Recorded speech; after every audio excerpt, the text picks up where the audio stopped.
Sveiki. Pirmiausia, pradėsime nuo to, kad reikia turėti susikūrus Google Sheets lentelę,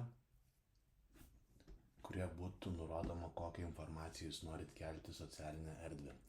Mano atveju, kadangi aš naudoju ChatGPT sugeneruoti atitinkamą turinį, tai aš nusirodau, kokia idėja bus,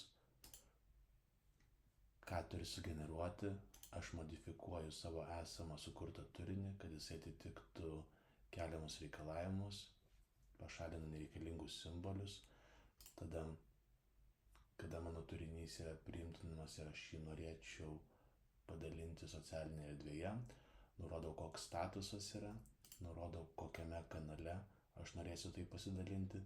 Šiuo atveju parodysiu, kaip galima prijungti du skirtingus kanalus, tai gali būti LinkedInas, Facebookas, ar galit prisijungti Instagramą, Twitterį, TikTok ar visą kitą, kokią jūs naudojat. Taip pat nurodysiu statusą, kad būtų published ir šitoje vietoje atsiras data, kada atsirado informacija socialinėje erdvėje. Kas yra svarbu dar šitoje vietoje, kad kiekvieną kartą, kada aš norėsiu sukelti turinį į socialinę erdvę, aš patikrinsiu du statusus, ar jis yra approved ir ar tai yra jau išleista socialinė erdvė, nes nenorėčiau du kartus to paties turinio kelti į internetą. Gerai, dabar, kad galėčiau sukurti turinį, kad galėčiau sukurti automatizaciją, man reikėtų nueiti Make. Atsidarius pačiam pirmame puslapyje, aš pasirenku Create New Scenario. Ir šitoje vietoje, ką pirmiausia padarau, tai yra užsivadinu, kas čia vyks, kokį veiksmą aš noriu atlikti.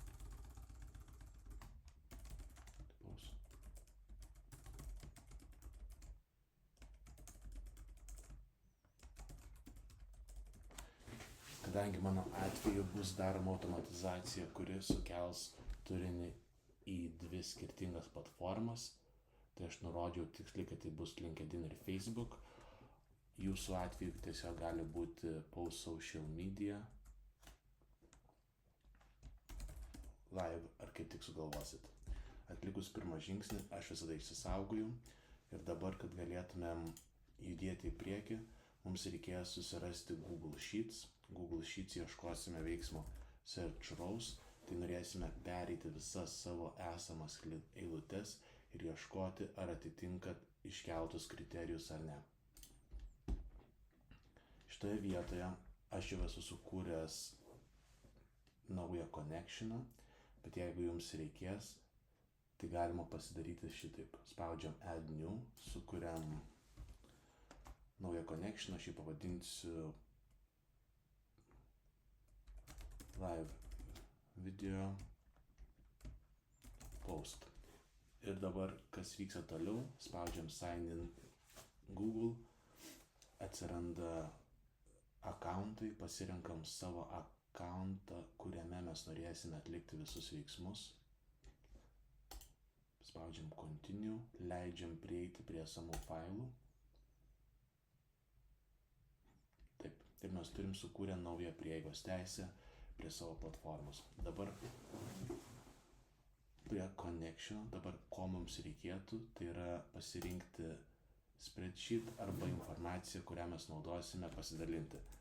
Tai šitoje vietoje mes galime pasiieškoti per Search Post Social Media Test. Tai kaip ir matot, mano failas yra Post Social Media Test, tai aš jį ir pasirinksiu. Pasirinkus šitą failą, pasirenkam Sheet Name, tada parodome, kad tai turėtų būti su headeriais. Jeigu nėra headerių, mes turėsim problemų. Dabar taip užtvirtinam, išsisaugojam ir paleidžiam pirmą kartą savo automatizaciją. Paleidus pirmą kartą automatizaciją, matom, kad mums grąžina tam tikrą informaciją. Dabar jeigu aš pažiūrėsiu ties output, matom Bundle 1, Bundle 2.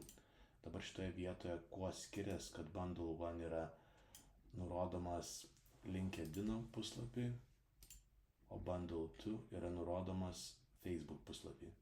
visa kita informacija yra identiška. Taip. Dabar, jeigu mes norime dalinti per 2 socialinius tinklus, ko pirmiausia reikia, tai reikalingas yra router. Router mums leidžia pasirinkti 2 socialinius tinklus, kur mes norėsim sukelti informaciją. Tai šitoje vietoje aš ir pasirenku LinkedIn. Atsidarau LinkedIn ir aš norėsiu sukurti tiesiog paprastą text post. Jau turiu sukūręs connectioną, bet jeigu reikėtų kurti per naują, spausčiau add, connection type, LinkedIn ir sukurčiau, kaip prieš tai kūriau su Google Sheets. Dabar šitoje vietoje ties content mes nusirodom, kokią informaciją mes norėsim įkelti.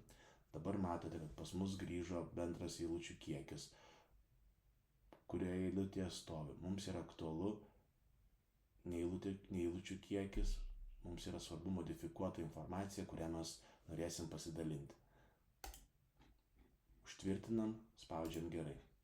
Šitoje vietoje mes atlikom veiksmą, bet kiekvieną kartą, kada baigsim dalintis įrašai socialinėje erdvėje, mes norėtumėm atnaujinti šitą eilutę, kad čia atsirastų data, kada buvo įkeltas įrašas. Tai grįžtu atgal pas save. Ir kad tai atlikčiau, mums reikalinga yra vėl Google Sheets, galim pasirinkti prie dažniausiai naudotų arba iš naujo.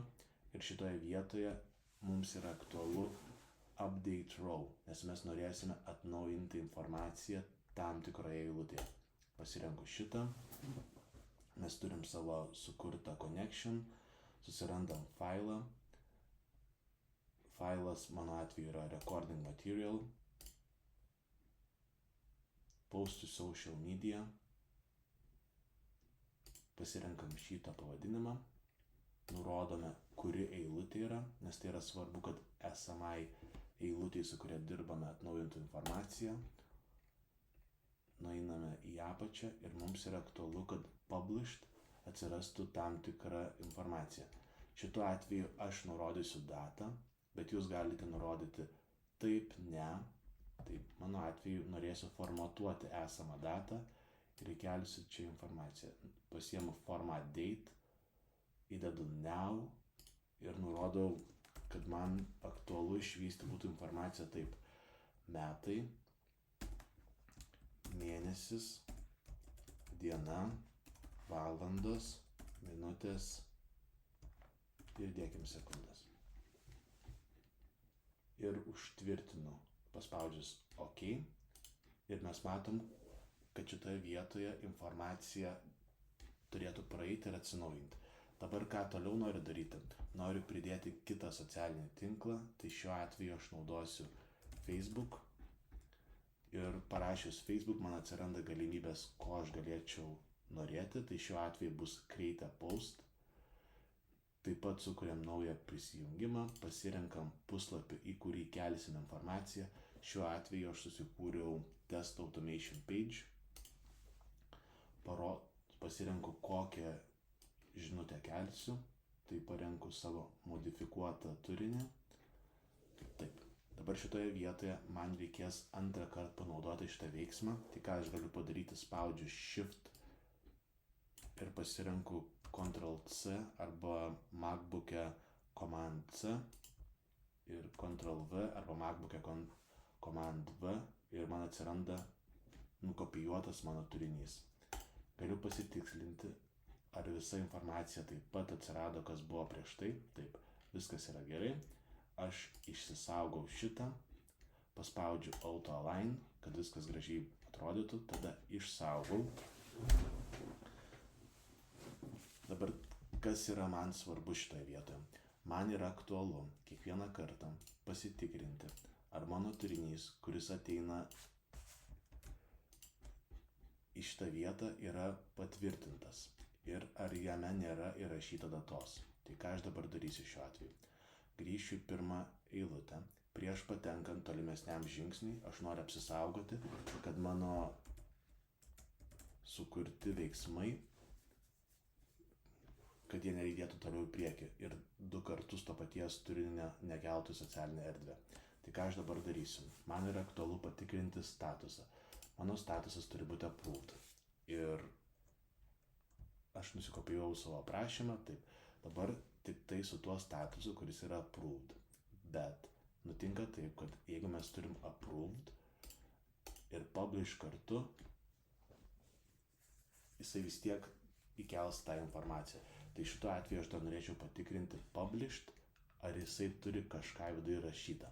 Tai mes įkelsim papildomą taisyklę add a rule ir jisai tikrins dvi logikas. Pirma bus, ar statusas yra patvirtintas, tada ar published statusas turi kokios nors informacijos viduje. Jeigu jis yra tuščias, does not exist, tada mūsų iškelta logika judės toliau į priekį. Tai ką aš padarysiu čia, pažymėsiu gerai.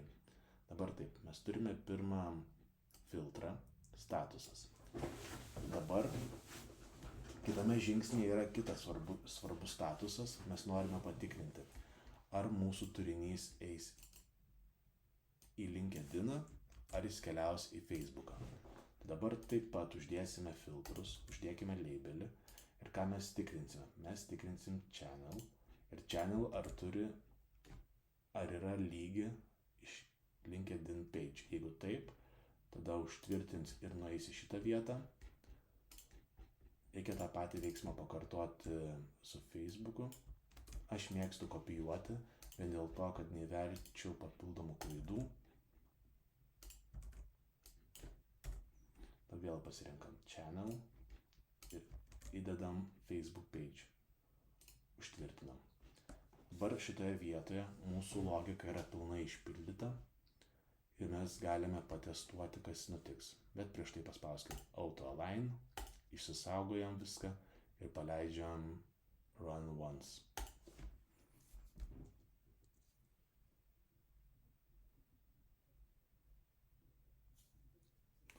Matome, kad informacija buvo sukelta į vieną ir į kitą tinklą. Dabar pasitikrinkim. Taip, pas mane atsirado turinys, įkeltas į mano LinkedIn. Galima ištrinti. Jums nebūtina trinti. Taip pat patikrinkim, ar į Facebooką taip pat šitą informaciją buvo įkelta.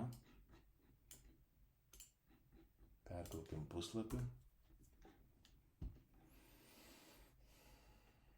Taip, matom just now ir buvo įkelta atitinkama informacija, ko mes norėjom. Taip pat pašalinsiu šitą turinį.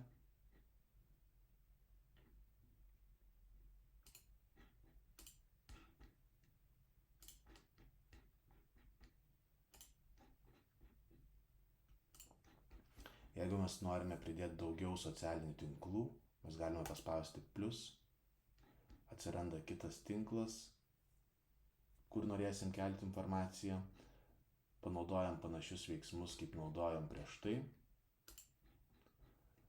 Jeigu reikia, pridėsim ir dar vieną tinklą socialinį ir taip pat kartuosim tuos žingsnius.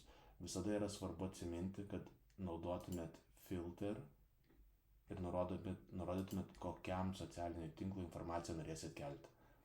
Nes labai svarbu, jeigu jis atitinka, jis ten nueis, jeigu ne, jisai gali duplikuoti ir kelis kartus tą pačią informaciją kitur įkelti.